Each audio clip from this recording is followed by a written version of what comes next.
welcome back to my channel.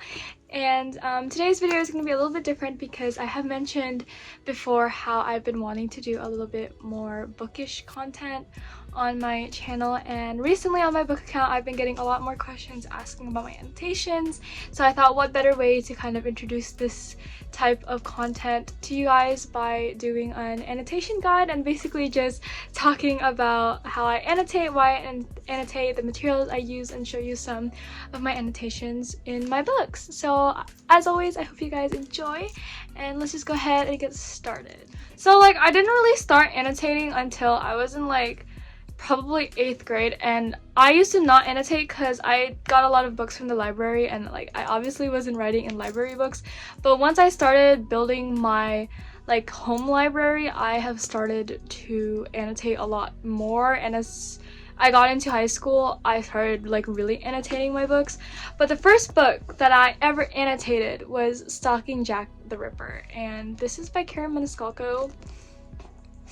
One of the best books I've ever read. This is one of my favorite authors ever.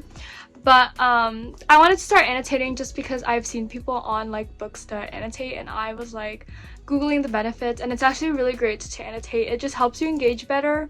It helps you comprehend the book a lot better than if you were just reading it without anything. It helps you remember things more easily, and also for fast readers, I read books really fast. I could read a 300-page book in probably a couple hours if I had the time. I don't have that much time on my hands, but if I had the time, I read really fast. And annotating just helps me to kind of slow down and really take in what I'm reading and really comprehend it.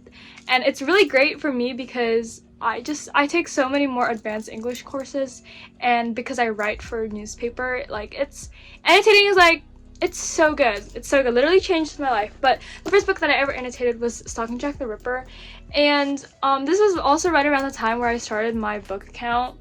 And honestly, my annotations weren't really anything that exciting. I literally would just highlight things, or quotes, or certain plot points that I found interesting. I would write. I don't think I wrote that much either. I literally just highlighted things. I didn't write that much. So I would write some reactions on the side, but I didn't really do much. I mostly just highlighted things. And this was my very first book that I annotated. But the way I annotate now is a lot more cleaner than whatever I was doing back 2-3 years ago. I mostly just highlighted things, but now I have a system of annotating that makes it fun and still helps me out in comprehending and understanding the book. So I have different, no, actually I follow the same system for every book that I read, but I do annotate not just for school, but I also annotate for pleasure, or for books that I'm reading for funsies. So I've established a system, and obviously my system for annotating school books is a lot different. So I'm gonna split up the video here and talk about how I annotate for school and how I annotate for fun, because the way I annotate for school is a little bit more complicated than just highlighting things. Okay, so I'm gonna pull out the book that I'm reading for school right now. So we are reading The Joy Luck Club by Amy Tan. This is actually my probably 3rd read through of this book. The first time I read it at the library, and then the second time I read it online, and then the third time I finally caved and bought a physical copy so I could tab it. So yes, my annotations are tabs like this. So for both school and physical books, I have a key for my tabs here. So this is what the key looks like. But I always have quotes, analysis and thoughts, characters and plot. But for school books, I add other things. So I add symbols and themes. I'll normally add metaphors or figurative language like that, or I'll add if there's gonna be allusions, I'll have another tab for allusions or references to other works of literature, media, whatever. And I annotate a lot more. My annotations for school are a lot messier, just because I'm gonna use them to like write essays or whatever. But for example here, so Joy Luck Club is such a good book. This explores mother-daughter relationships in an immigrant experience in such a profound way. It deals with themes of identity, culture. So good. Literally a 5 out of 5 stars. But it's for that context, but it's split up into different parts. So it has like parables, which are like short stories in the beginning of like each section. And for example here, like all the different colored tabs, so I know what to look for. Like if I'm writing an essay and I need a very specific quote, I can just look for the red tab and that will be a quote. But here you can see I'm underlining quotes that I enjoy, and then I'm also writing at the edges. Like I have vocab here because I didn't know what a parable was until my English teacher explained it to me. I talk about here, like I analyze the feathers and swans and what they represent. The same thing here. I also have these big tabs where I stick them out a little bit more, because I'm analyzing. Like I do a plot, like I do a chapter summary on like blank pages with sticky notes, because if I'm writing an essay, I don't have time to reread the chapter. I write a summary of the chapter down on the sticky note, and then if I'm writing my essay, I just flip the page, boom, this is what the chapter is about. Can I use it for my essay? If I can, it's right there. It's all right there for me. I also write down like the different themes. Like if I write down here, there's a theme here, I'll expand on the theme on a sticky note because I don't have the space to like go in the margins. I also will write certain quotes. Like if I want to analyze a quote further, I'll do that. So really the tabs are to tell me where's where, like where's what. If I'm looking for a specific plot point, or if I'm looking for like an illusion, like I can just flip through the tabs. But these sticky notes are my best friend for expanding on the ideas that I write in the margins. I also have like little sticky notes for if I want to talk about certain things that my teacher is talking about and I want to include it in my annotations. I'll include that too here on like little sticky notes. But yes, and if you'll notice, all of my tabs always match the book cover. Like I like when my tabs match the book cover, so I try to like follow the color scheme. And obviously you don't need to do that, but it just makes it fun for me because it's like more of the aesthetic. But yes, that is how I annotate my school books. They are definitely a lot more like detailed and messy because I'm gonna use these in the future. And like I said, annotating your school books in like a really intimate, in like a really specific way like this just really helps you succeed in any of your English classes. Like I started annotating my freshman year and it's only improved and I've only gotten better. Like I know, especially when I'm writing timed essays, all I gotta do is flip to a page and I know what I'm looking for. Like it's good. So yes, this is an example. I just pulled a bunch of books out from my cart, but I wanted to show you guys also like how I've been annotating my books from freshman to junior year. So Joy Luck Club is what we're reading right now in my junior year AP language class, AP language and composition. So this is what we're reading right now. Freshman year I took honors English and we read like The Alchemist, and we read Pride and Prejudice. My annotations for The Alchemist were really just the same thing as Stalking Jack the Ripper, because this was like right when I started annotating, so I didn't have all the cool fancy materials or anything. I didn't even have tabs or sticky notes. I was just highlighting with a dream. Like here, like that's a highlight, like here's another highlight, and then I literally just wrote I wrote like little things that I wanted to remember, or small analysis. I didn't like go that deep into it though. Like there's barely anything in this book. And obviously highlighting quotes can help you, but if you don't write anything next to the quote, you're gonna go back to it and you're gonna be like, why did I highlight it though? Like how is this gonna help me? So these were like my baby annotations, and they weren't that good. Like, I'm just gonna flat out say they were not that good. In my sophomore year, I got a little bit more invested. Sophomore year was also the year where I started being more active on my book account, and that's when I really started annotating like seriously. And I started tabbing like the summer before sophomore year, so I'm in tabbing territory now. I have my little index of what it is, and here's where I started. I started with quotes, analysis, plot points, and then characters, and that's what you're normally looking for in any book that you read. That's what you're normally looking for, right? But here, this is also where I started putting in sticky notes and expanding on what we're reading. So you can see it's very faint because I don't know why I annotated in pencil on this book, but you can see like the things that I'm saying here in the corners, like analysis here and there. And this one doesn't have as many either, but we read this like almost the end of first semester, so you can see the annotations. So I was really starting to get into it sophomore year. And then junior year now, we've read several books. So these are 3 of the books that we have read junior year. So we've done there. The things they carried. This one was really good. And Frederick Douglass's narrative.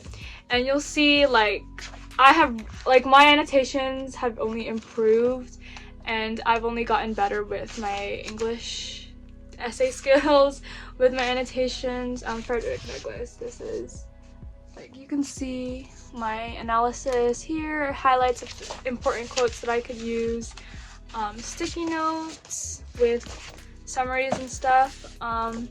There does not have any sticky notes, but it does have tabs. I normally only do sticky notes like if we're reviewing the book in class and I want to add things, I'll add them. But if it's a book that I've already read, then I'll be a little bit more specific in what I'm annotating. But the same thing here and there. Same thing. This was super simple. This was like Frederick Douglass and There were both books that we read in like the beginning of the year, so my annotations have kind of only like expanded. The things they carried was our summer read, and not as many tabs either, but they're still there. And as always, I have the index. If I can find the index. Oh, here. I have an index of what I am talking about, so I can just flip to whatever I need. But yeah, that's how I annotate for school. Okay, so y'all know I love to read. Like, I don't think that's a surprise to anyone. But I love to annotate for funsies. It's just so satisfying to me. Like, I love seeing what my annotations look like. I love rereading a book and seeing my annotations the first time through, and I'm like, wow, like I'm the same person, first of all, but also like I like seeing my reactions to a certain book when I'm rereading it. But my system for annotating books for funsies is definitely exactly that, like more fun and not as serious as if I was annotating a book for school. So my current read right now is actually a reread of 3 Weeks to Fall in Love by Ellie Owen. One of my favorite authors, one of my favorite people. Her writing is beautiful. And this is my, like, literally my 100th read through of this book. Like, this book is so good. But yeah, so if I do the same thing. I have an index. Everything is color coded. Everything will always either match the cover or match the vibes because I need them to be pretty. But the same thing here. So for rereads, so since this is a reread, I usually will do character names directly. But it's still the same. So like for instance, the main characters here are Adrian and Thea. So I have tabs for Adrian and then Thea, and then I have tabs for thoughts and analysis, and then like quotes. Since this is a reread, it's different because I know who the characters are. I kind of know what's happening. So a lot of my annotations for rereads are like just for prettiness and for display. and kind of like a walk down memory lane basically, because I've already read the book. I've already enjoyed it. So like for instance here, like I just have like doodles here. I don't know if y'all can see that. Y'all see that? Like I have little doodles here. I have some, oh my phone just, I have some like little reactions here or things that I find funny, I'll say it again, or certain quotes or paragraphs that I just really love and I wanted to talk about. So like here for instance, I talk about a line here that I really like. So yeah, my reread annotations are always just kind of for fun. Okay, so for books that I haven't read yet, it's a little bit different. For example, The 7-Year Slip, I got this for my birthday. I haven't read it yet, so I can't tell you guys my opinion, but I've heard it's really good, so hopefully it is. But if I were to annotate this, my index would probably be along the lines of like characters and plot, there would be thoughts, analysis, there would be quotes, and there would be like reactions or romantic moments, funny moments, sad moments, angry moments. So yes, that's what the index would be for like a book that I haven't read. And I have some examples. So The Spanish Love Deception was one of the first like books that I annotated for funsies as well, and this was also like the first book talk book kind of that I read. And I have tabs here, and when I first started annotating I didn't do indexes. It was kind of just in my mind. But I would do like red for angry moments, and then orange for like happy moments, yellow for funny moments, purple, I don't even know what purple was for. I don't even know what these mean, so I couldn't tell you. But I used to not have an index, and that's why I like having an index, because when I go back to my books to reread them, like I know what each one means, because I don't even know what this is. But this book is okay. Now that I think about it, I liked it more when I read it like 2 years ago, but if I was to reread it now, I probably would have like as liked it as much. But still a fun, easy read if you're looking for something quick and fast-paced and fun. But yeah, like I was saying, I didn't like used to index my books when I first started, which I do it that more. Like for every book that I read, I will index it. Here's another one of my more kind of fairly recent annotations, King of Wrath, by Anna Hall. I love Anna.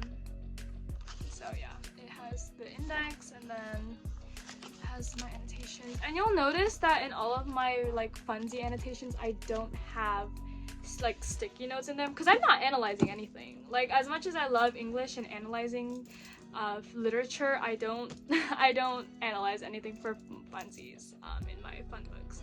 I will say that for books for fun, it honestly depends what I'm annotating. Like if the entire series, if the first book in a series is annotated, I will annotate the rest of them. For example, King of Wrath is part of the Kings of Sin series, and I annotated King of Wrath, King of Pride, and King of Greed. So they're all annotated because I need them all to match.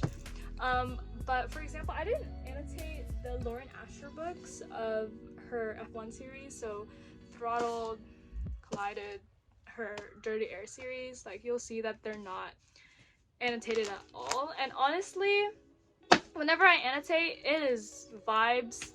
Normally, like I usually will annotate like rom-com-y things. So for example, like all of these books that are like rom-com-esque, I'll annotate. I always annotate historical fiction. I love historical fiction, and I always will annotate historical fiction. These are some examples of the historical fiction books that I've annotated. So Salt of the Sea, I read this for school my freshman year.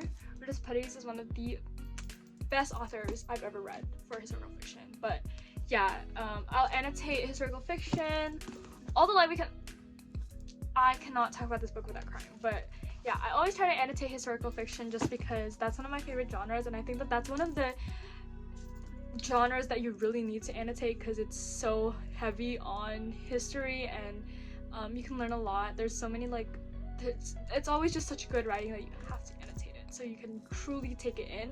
But yeah, I normally annotate like romance, like funsy novels, historical fiction, fantasy. It depends. I don't really annotate fantasy, to be honest with you, which is kind of weird because I think out of all of the books I would annotate fantasy because there's so much to take in.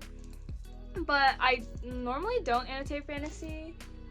Like, I'm looking at my shelves right now and I've like not annotated a single fantasy book. I think the reason I don't annotate fantasy is because I want to just immerse myself in the world rather than thinking about it too much. Like, because when I annotate, I do a lot of thinking, and sometimes when I'm reading fantasy, my brain cells need to go to world building. But I will say that the only fantasy books that I've ever annotated like really religiously are my Samantha Shannon books. These chunks, bricks, are so good. I love Samantha Shannon. I will preach her books to anyone that will listen, but these are the only two fantasy books that I have annotated like really heavily. First of all, because they're so big that I needed to annotate them to keep my attention, but also because there's just so much world building that I wanted to annotate these books specifically. But like I don't know, Divine Rivals, which is super popular in book talk. I didn't enjoy it as much, but y'all didn't hear that from me. But I didn't annotate this one. Iron Flame, I didn't annotate. The Cruel Prince, I didn't annotate either. Six of Crows, I didn't annotate. Yes. So the kind of conclusion of this is that for funsies, I love to annotate, but again, it's just for fun. It's not really like a chore, so I don't normally annotate everything, but I'll annotate a series. If I've annotated the first one, I'll annotate like romance novels or historical fiction, but it really just depends on the vibes of the book. Like, if I know that I will love it, I'll probably annotate it, but if I know I'm not gonna love it, I probably won't. And also fantasy, I typically don't annotate either, but everything else is a thumbs up, a go for annotating. Okay, for annotation materials, I get these sticky tabs on Amazon. I usually get a pack of like 3,600 for about $9, which is a really good steal because they come in all different colors. So they come in like different shades of blue, they come in like vibrant colors. So I get my sticky tabs off of Amazon, and I actually keep them all in like this little drop-in. So I have a lot, so I have a lot. So if I ever need certain colors, I can just pull this out and I have it. I normally, you know, the people on Book Talk that have the cute annotations, I do not have the time for that. Let me just read the book, have fun, and go. So I always just use a black pen to write in my books. The only really exciting part about my annotations are the tabs. So occasionally I'll do color. Sometimes I'll do different colored pens, and you can get these like colored pens in like blue, orange, purple, red. So you can get those anywhere. I got mine from Target, the office aisle. So sometimes I'll do that, and then if I'm doing highlighters, I use these. The brand is called Tanmit, and I actually got these as a gift. So I'm pretty sure you can get them on Amazon as well, but they come in different colors, and I usually use the really light ones. So I usually only use like pink or yellow, so I just really use like regular highlighters. As long as they match the book cover, we're good. But yeah, those are the materials I use. I will link them all also down below in case you guys wanted to check them out. But yeah, that's basically it. That's how I annotate. And that brings us to the end of today's video. I hope you guys enjoyed and you learned a little something amidst my little yap session. I really love talking about books, and I really do want to bring more bookish like content to this channel to make it something that I really enjoy doing and talking about. So yes, let me know down below what you guys want to see from me book-wise, whether it be like TBR talk or like my April reads, or like I have like a lot of ideas. Y'all gotta let me know down below what you want as well. And I hope that you guys are inspired to start annotating as well. It's such a great aspect of reading, and it really does make reading fun. So yes, and I hope you guys enjoyed the video. As always, please make sure to leave a like, a comment, and hit the notification bell to get notified whenever I post a new video. My posting schedule is whack, but I'm here. Y'all just gotta stay tuned. As always, I hope you guys stay safe, stay healthy, and be kind always, and I will see you guys in the next video. Bye!